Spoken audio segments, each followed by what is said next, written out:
दुलाराय बर' फरायसा आफादनि बानजायनायाव जि मिशन हम रेस्किउ एन्ड रिस्ट'र बे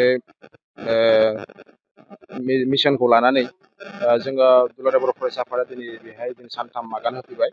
दिनै जोङो बेहाय धेमाजि जिल्ला हिसाबै धेमाजि जिल्ला दुलाराय बर' फरायसा आफाद हिसाबै जोंबो बेहाय सानथाम जाफैबाय। जोङो बेहाय जों माजगाव जे नेपालि खुथिनि सेराव थानाय नाजिरा समस्थिनि बे ओनसोलाव जोङो दिनै पबित्र दुवारानि न'आव जोङो दिनै थामथि सानावहाय दिनै जोङो बेहाय खामानि मावनो मोनदों। बिसिनि मुङा जाबाय मिताली दुवारा। बे माजगावनि बिसा न'खराव साथाम दङ। दा जोङो बिथांमोननि न'खरनि जिथु न'आव दै लोमसावनानै बिथांनि न'आ बायफ्लेजोबनायखामोन आरो जोङो बिथांनि न'खौहाय दिनै साफा खालामना होनाय जाबाय। लोगोसे बिथांनि जि गद्रेज दं, बिसिना दं, गासैखौबो जों बोखारना होनाय जाबाय। दा जोङो बेखौनो जों सानो बेनि मानसिफ्रा जोबोद खस्थ'यै दङ।